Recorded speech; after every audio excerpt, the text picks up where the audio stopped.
Ngalur ngidul ngobrol. Kali ini kedatangan Pak Yo, lambai-lambai dong. Iya asik, sama Bang Peri nih.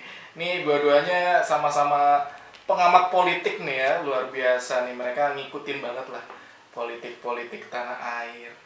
Nah sekarang kita mau nanya-nanya nih, Bang Ferry sama Pak Yo. Ini kan mau pemilu ya, mau pemilihan presiden lagi.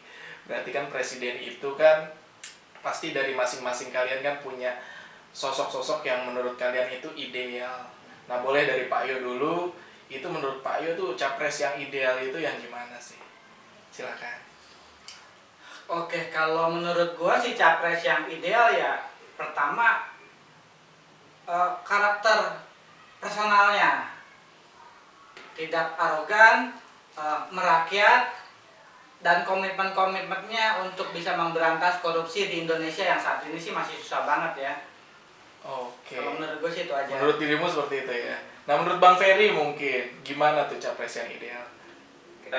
Kalau saya sih lebih cenderung ini berdasarkan akhlak gitu tuh.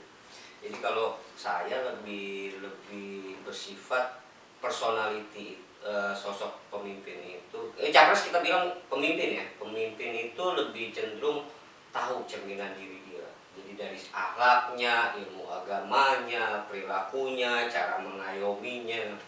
Nah, itu juga lebih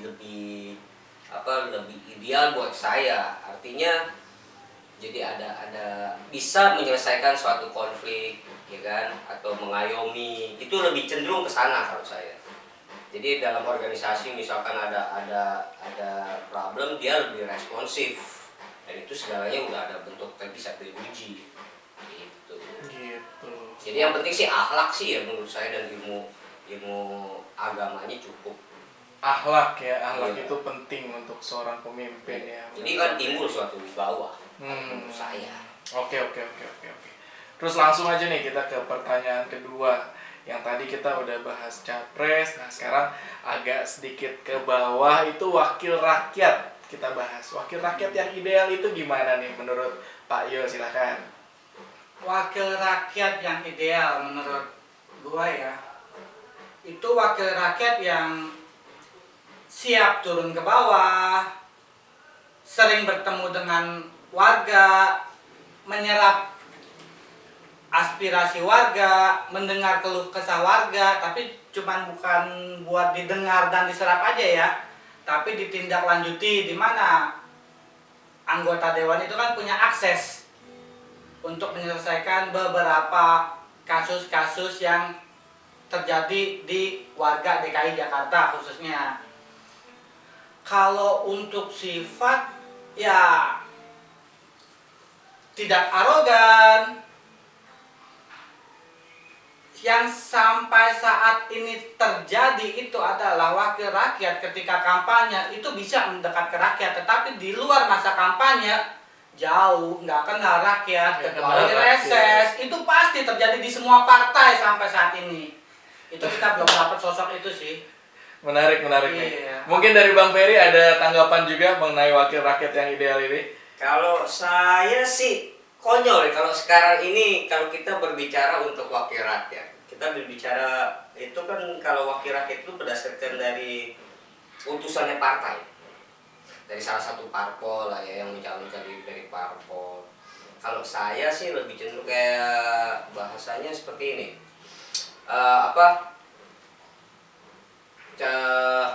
Sifat-sifat yang ditampilkannya itu dahulu lah yang bisa mencerminkan dia untuk bisa dipilih, memikat warga. Kalau untuk sekarang ini banyak sekali polemik yang terjadi lah. Belum tahapan untuk pemilu tapi sudah untuk mencari sensasional. Itu berat untuk bisa dijadikan contoh jadi wakil rakyat. Polemik yang terjadi menggiring opini publik itu buat saya tuh udah sebenarnya gak cocok sekali untuk menjadi sosok yang ideal menjadi seorang wakil rakyat. Karena fungsi dan tujuannya wakil rakyat itu harus kita ketahui. Apa yang terjadi di dalam wadah masyarakat di galangan bawah itu bisa diambil, dibawa ke atas untuk dibenahi. Tapi bukan untuk menggiring suatu opini publik yang nantinya bisa memecah belah di warga sendiri. Kalau untuk sekarang ini ya wakil rakyat yang sudah ada sih bagus, sudah cukup bagus buat personality saya, pandangan saya, tapi masih ada perlu perbaikan, perlu ada perbaikan akhlaknya, terus perilakunya. Yang sekarang ini terjadilah yang lagi ngetren itu ya polemik penggiringan opini publik. Nah ini yang saya takutkan terjadi sekarang, terus beliau atau sosok ini akan tampil maju di berikutnya yang ada menjadi apa ya? Jadi bumerang buat mereka. Penggiringan opini publik ini sangat berbahaya buat saya. Belum jadi wakil rakyat, walaupun dulu pernah mencalonkan, terus dia mau mencalonkan lagi di dekade 2024, tahu-tahu sekarang sudah menggiring opini publik yang sangat tidak berakhlak buat saya, dalam tanda kutip.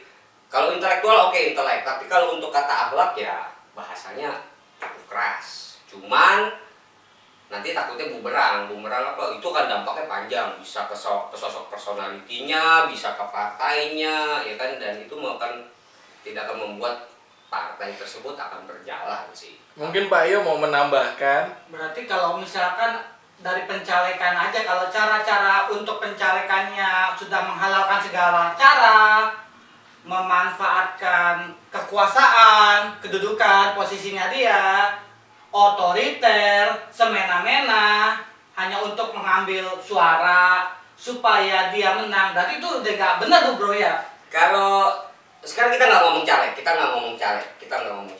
nggak ada tahapan pencalekan dahulu. Sekarang ini kan yang ada ini masih panjang nih ya, Betul.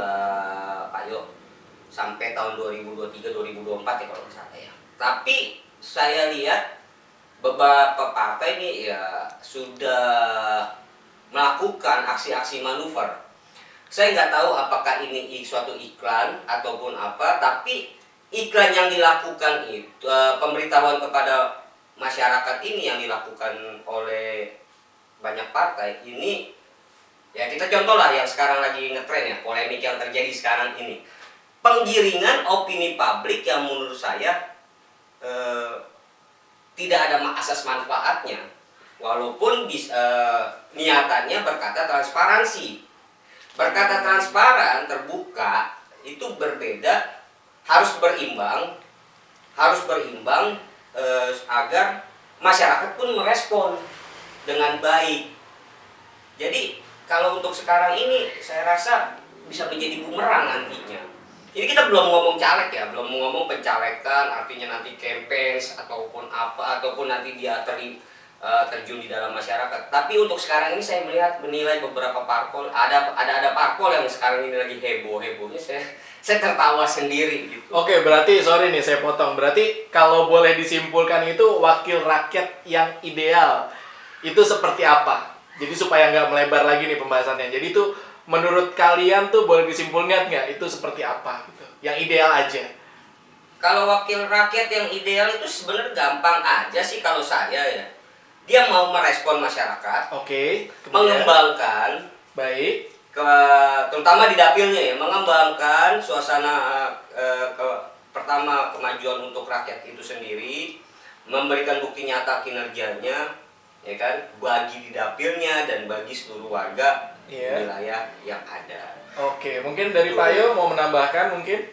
Seperti yang saya bilang tadi ya, kalau wakil rakyat yang ideal menurut gua sih, ya dia harus selalu buka pintu lah terhadap keluhan-keluhan warga, aduan-aduan warga, kendala-kendala warga, dan bisa bantu warga untuk mengatasi keluhan-keluhannya. Nah, tapi jangan salah bro, sekarang ini kalau orang udah jadi pasti tertutup pintu, itu closing lah, itu udah umum lah. Bilang dia mau buka, kita jujur, transparan. Bener gak? Seberapa banyak sih warga yang rapor kepada anggota wakilnya itu bisa direspon dengan cepat? Ini yang sangat disayangkan menurut saya. Oke, baik. Berarti kurang lebih yang ideal itu seperti yang udah kalian gambarkan tadi ya. Oke, tadi udah kita tanya pendapat perihal wakil rakyat yang ideal. Nih langsung aja deh yang terakhir nih ya. Harapannya kepada calon wakil rakyat atau capres yang akan datang tuh seperti apa sih? Mungkin bisa dimulai dari Pak Yo. Monggo. Kalau harapan gue sih kalau buat presiden itu bisa memberantas korupsi sama membawa nama Indonesia menjadi negara yang sangat disegani di seluruh dunia. Cakep sekali. Kalau harapan gue untuk anggota dewan, gue pengen punya anggota dewan tuh yang menyerap aspirasi warga, menyelesaikan masalah warga, dan siap berkomunikasi dengan warga kapanpun, dimanapun. Nggak cuma 24 jam. janji-janji manis ya. Iya, karena mereka digaji dari uang rakyat. Hmm. Itu aja sih Bu, harapan gue. Oke, Bang Ferry gimana nih? Kalau untuk presiden ataupun wakil presiden ataupun para terutama ya, sekarang ini saya lebih cenderung ya sudah cukup baik apa yang diberikan contoh sama Pak Jokowi. Mungkin pemimpin yang akan datang itu bisa lebih baik daripada Pak Jokowi. Kita bisa mengambil simpul-simpulnya lah, Pak Jokowi begitu care, akhlaknya juga bagus, tata bahasanya segala bagus, cukup baik, bukan bagus ya, baik ya kan, dan diresponsif oleh masyarakat itu, rakyat Indonesia tuh baik sekali. Nah itu mungkin bisa di tahun 2024 nanti itu ada perbaikan, mungkin ada sosok lagi yang masih bisa direspon oleh, diterima masyarakat rakyat Indonesia ini dan membawa Indonesia lebih maju lagi, lebih tangguh lagi, bahkan di mata dunia itu tidak memandang sebelah mata, ya kan? Contohnya kan sudah ada nih kinerjanya Pak Jokowi di G20 ini, kita negara-negara aja sudah ini. Lu kelamaan jamblang. Harapannya dikit aja. Itu harapan saya. Terus yang kedua, kalau misalkan wakil rakyat berani ngomong, berani menjanjikan, berani bertanggung jawab dan realisasikan. Mantap, mantap. Jujur, mantap. karena itu utang. Apa Iya yang Anda benar janjikan? benar. Karena udah dijanji-janji nih Bang ya. Yes. Iya benar. Ya udah. Berarti ngalur ngidul ngobrol kali ini cukup sampai situ dulu ya. Iya. Terima kasih banyak nih udah mampir-mampir. Terus juga buat kamu-kamu yang nonton, jangan lupa like, comment, subscribe Jaring Aspirasi Warga Sipil. Terima kasih banyak. Ciao.